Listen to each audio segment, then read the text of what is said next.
Good evening and welcome to Sunset News on this Friday evening. As always, we bring you news, community stories, economics, weather, and sports. I am Glenora Shipura.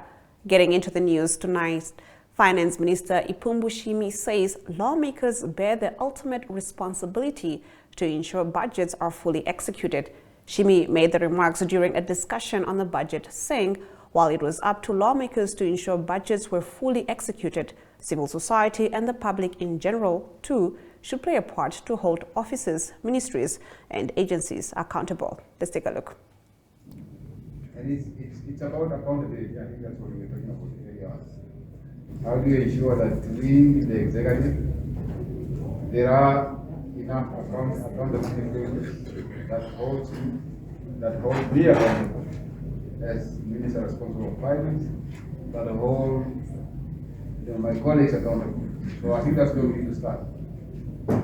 And of course, Parliament has got the oversight role to ensure that when the budget is allocated to a specific vote or a specific ministry, that budget is executed. That money is used for the right purpose. So again, all of us have to play that role. But civil society also has got a role to play. So that's why it's important for all of you to have access to it, so that if I don't do my job, you have information and you can hold me accountable. You can ask me a question, why do you implement this particular program? Why are you getting money back to Treasury? So I think we all have a role to play. As I said at the beginning, development is a partnership, and we have to ensure that we are also doing our part. So I want to implore our civil society to also strengthen that accountability framework. In our next story, Scholastica Ipinge, founder of Welwitschia Health Training Center, announced today at the Welwitschia Media Engagement that the institution has achieved university status. This development establishes it as the second private university in Namibia, marking it as a milestone for the institution. This video is by Remo Denjenge. All protocols observed or established.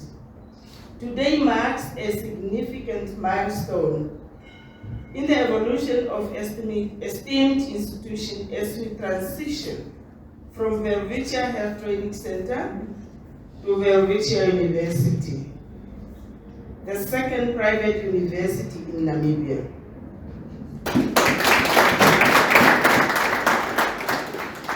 This is not simple a change of name, but an expansion of our vision and mission, aiming to enhance our academic footprints, both locally and internationally. I would like to begin by expressing my profound appreciation for the insightful remark as delivered by the Vice Chancellor, Dr. Andreas Mongola. His steadfast commitment to excellence and his vast expertise in governance have laid a solid foundation for our future.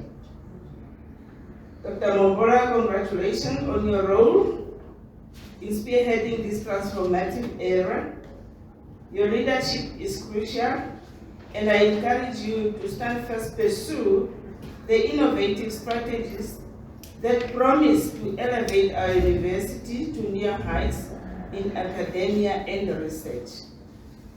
As we step into this new chapter, I challenge Welwitschia University to embrace a preserving historical sites. Miss Earth Namibia 2023 Martha Kautenavali accepted her role as patron for the Cicero Law Firm's Graves into Gardens project. The Cicero Law Firm consists of four-year law students from the University of Namibia embarking on an initiative that aims to enhance the environment of the Oponganda Cemetery through the Graves into Gardens project. This video is by Patricia Kutsia. Let's take a look. I would like to greet you all this morning. I am truly honored to stand before you today as the newly appointed patron of the Cicero Law Firm. It is with great pleasure that I accept this role, and I'm deeply grateful for the trust and confidence that you have all placed in me. The Cicero Law Firm, as it has already been alluded to, comprised of dedicated fourth-year LLB students from the University of Namibia, which represents a beacon of hope and a testament to the power of combining education with social responsibility. Your commitment to practical legal training and impactful community projects is truly commendable, and I would love to really allow us to please give a round of applause. With my understanding of this year's focus on the graves into gardens, cemetery reforestation project at the Poponganda Cemetery is a cause that resonates deeply with me as Miss Earth Namibia 2023 and as an individual of the community. The goal of transforming neglected grave sites into a serene and dignified environment through tree planting, pathway creation, and area cleaning is not only a tribute to those who have passed on, but also a gift to their families and our community at large, which is an endeavor that embodies respect, care, and sustainability, something that I would definitely want to associate myself with. As your patron, I pledge to fully support and dedicate myself to this project. I will try my utmost best to advocate for environmental sustainability, not just in Bento, but the country at large, as I've always been doing. This is to enhance the public image of the Cicero Law Firm now and to foster greater community engagement.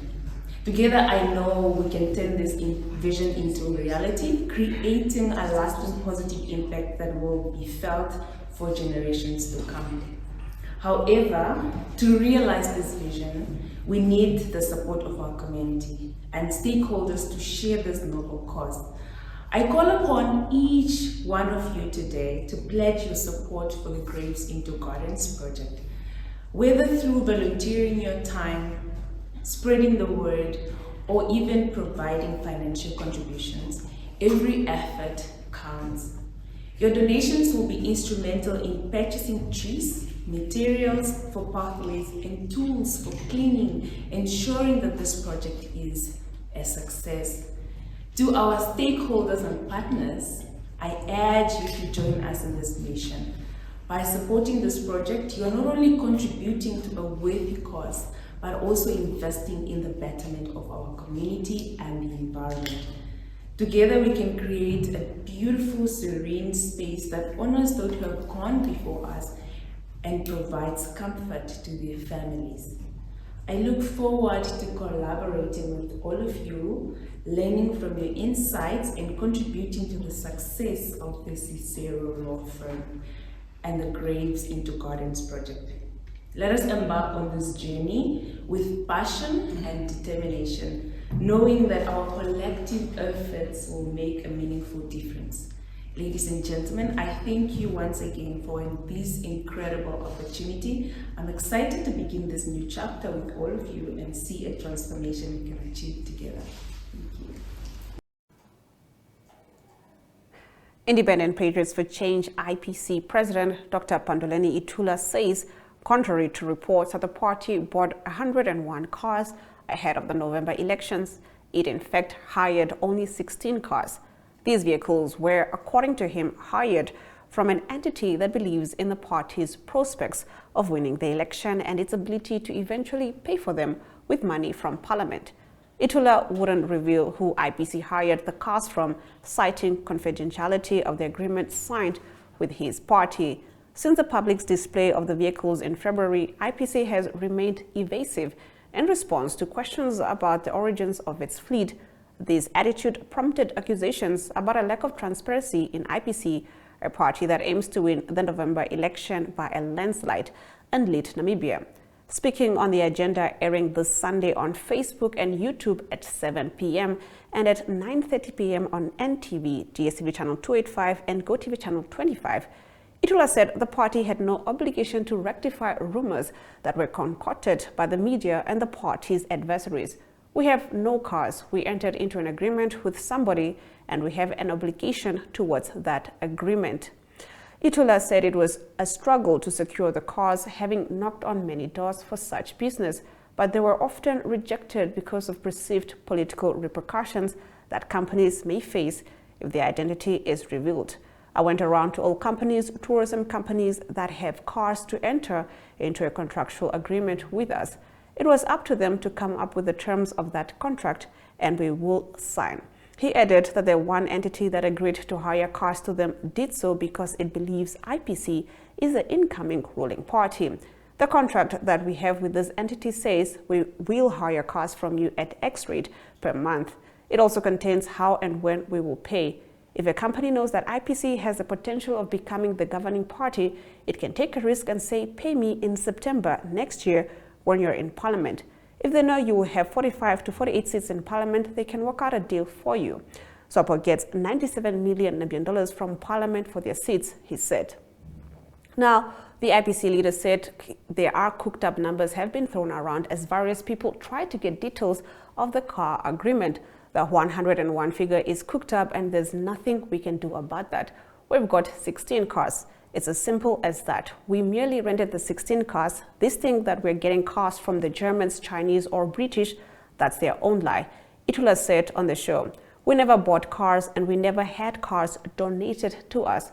SWAPO does this all the time, asking members to avail their vehicles for party campaigns.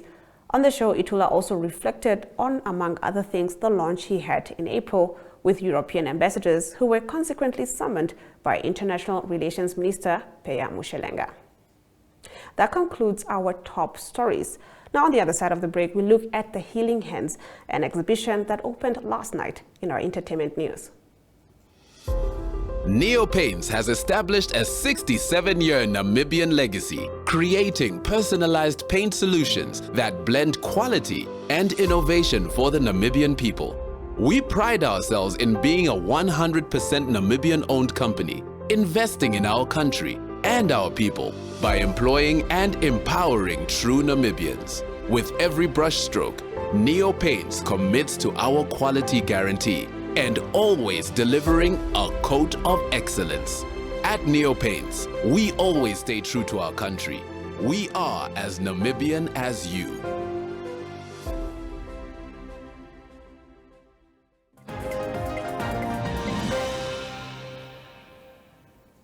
Getting into our entertainment news, Healing Hands, an exhibition by Kudzanai Katere and Marlies van Staden, opened last night at Belhu's Atelier and Galeria, showcasing printmaking and sculpting. The exhibition chronicles the artist's quest for healing and resonates with the universal human experience. In creating, we find the power to heal and reconnect with love, said gallery owner Andrea Benson. Let's take a look. And hands, definitely. Tonight we embark on a profound journey through the transformative power of art, exploring the intricate connection between creation and healing. In the rhythm of creation, where hands carve and etch, lies a journey of healing for the mind, body and soul. The act of making is a cornerstone of healing, where hands on material can mend the fractures of the heart and spirit. Healing Hands embodies this transformative power, showcasing the works of two remarkable artists, Marlies van Staden and Kudzanai Katere. Marlies van Staden is a new face in the Namibian landscape and is celebrating her first exhibition tonight.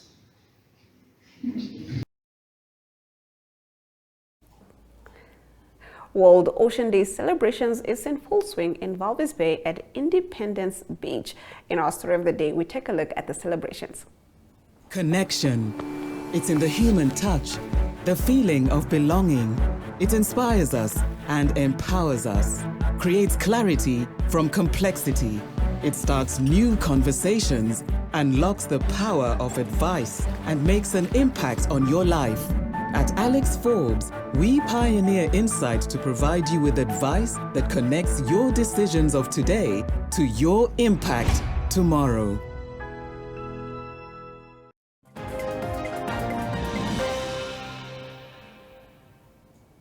World Ocean Day celebrations is in full swing in Walvis Bay at Independence Beach. President Nangolo Mbumba has arrived and visited the various stalls set up at the beach as part of the celebrations. Let's take a look at how that went.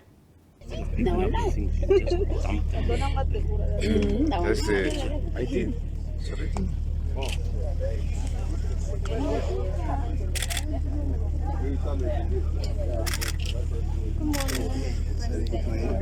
How are you? The ministry, no, the minister is here. Otherwise, I don't want the minister to be here. I wanted to talk to you, not the minister. Unfortunately, we are sharing a tent with the ministry, but we are not from the ministry. Okay. Yes. So we are an NGO called NADIP, and then it's called Islamic Desert Environmental Education Trust.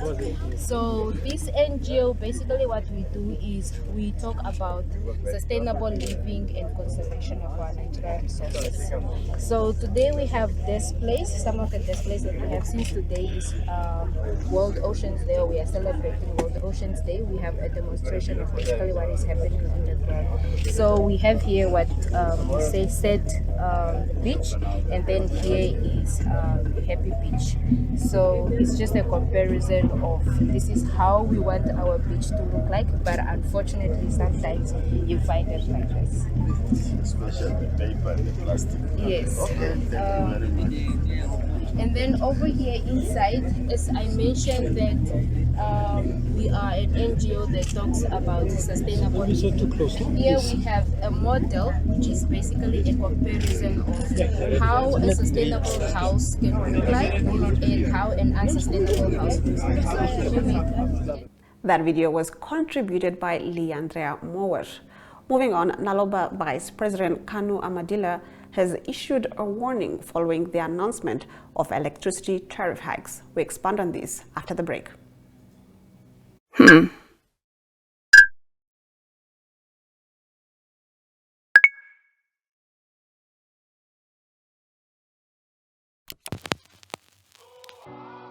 eTicket, your online ticket solution for events and event marketing, bringing you ease of mind and making sure that your event gets out there.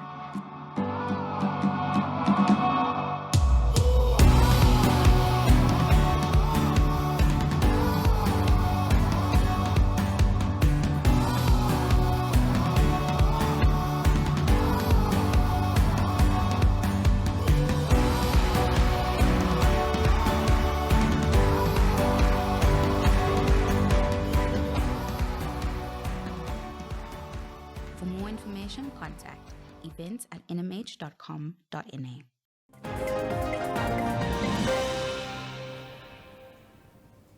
Getting into our economic news, Namibia Local Business Association Naloba Vice President Kanu Amadila has issued a warning following the announcement of electricity tariff hikes, saying businesses are already struggling and the higher prices will continue to put them in a difficult position. Amadila added that electricity is no longer affordable for both businesses and the general public. Continuous electricity tariff hikes have killed and continue to kill businesses in Namibia. Electricity is no longer affordable in Namibia, both for domestic and international businesses, and it is a key component of every economic activity for strategic growth, Amadila argued. Amadila was responding to questions by Namibian Sun about the Electricity Control Board's ECB's decision to approve NamPower's application to increase their tariff by 8%. The decision means electricity distributing companies will be forced to hike their tariffs to compensate for the high cost of electricity from NamPower. Amadila said the situation will worsen as countries such as Zambia and South Africa, from which electricity is imported, can no longer guarantee supply.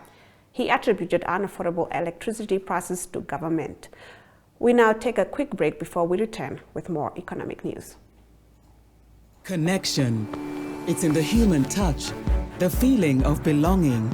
It inspires us and empowers us, creates clarity from complexity.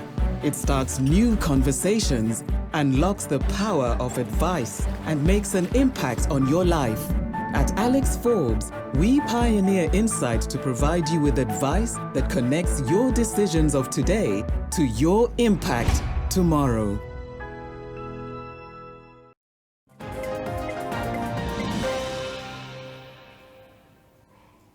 Still on economics, we now take a look at our financial indicators. The Namibian dollar trades against the British pound at 24.00, against the euro at 20.46, against the US dollar at 18.78. 2 Namibian dollars and 59 cents gets you 1 Chinese yuan. On the commodities, gold, platinum and copper went down while Brent crude oil went up at 0.25%, going for $80 and 47 cents per barrel. We now go for a quick break before we return with international news.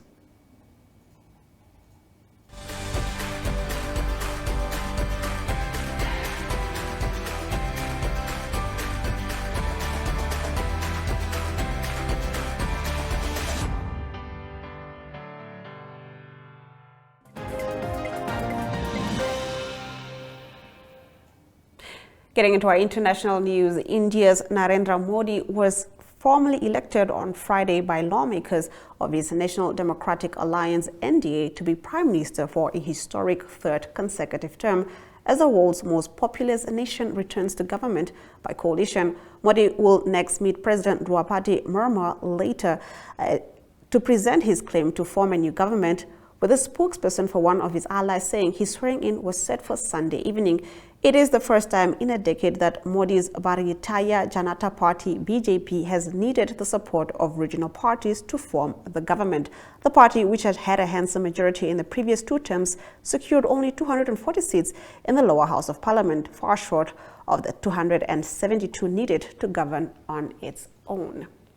We now take a look at our weather predictions. Katamamlilo can expect sunny weather conditions with a minimum of 9 degrees Celsius and a maximum of 30 degrees Celsius, while Oshakati can expect partly cloudy conditions with a minimum of 9 degrees Celsius and a maximum of 29 degrees Celsius. Handys Bay can expect sunny weather conditions with a minimum of 13 degrees Celsius and a maximum of 31 degrees Celsius, while Rehoboth can expect a minimum of 2 degrees Celsius and a maximum of 19 degrees Celsius. That concludes the weather. We now swing over to sports with Ari Hogat.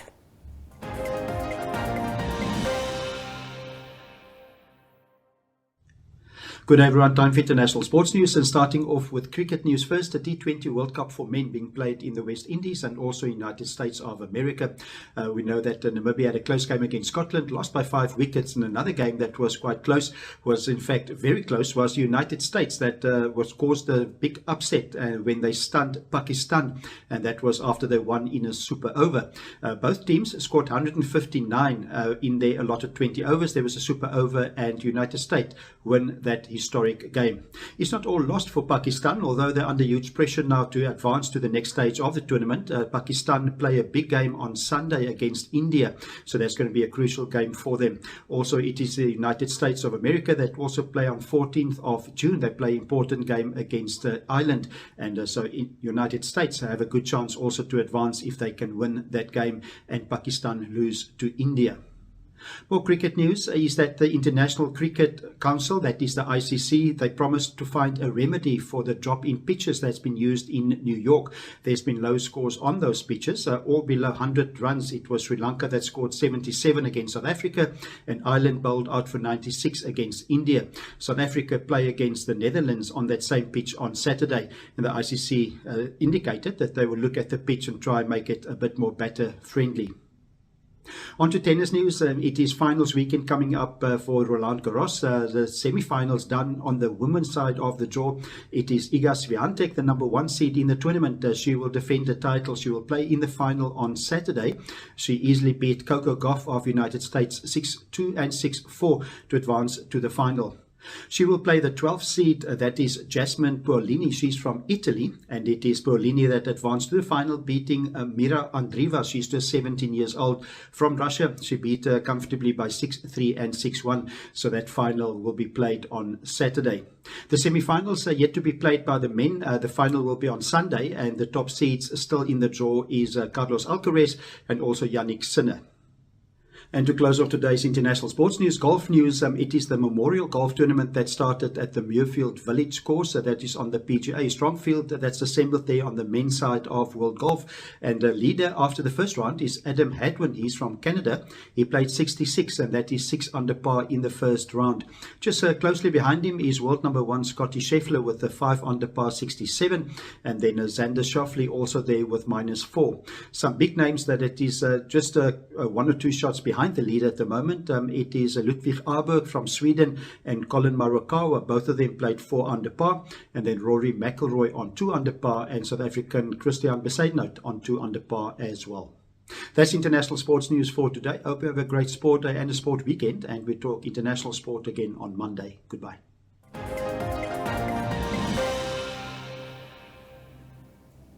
And with that, we've come to the end of the broadcast. Don't forget that Sunset News screens on DSTV channel 285 and GoTV channel 25 every weekday and Sundays from 7:30 p.m. to 8 p.m. I am Glenora Shipura. Until next time.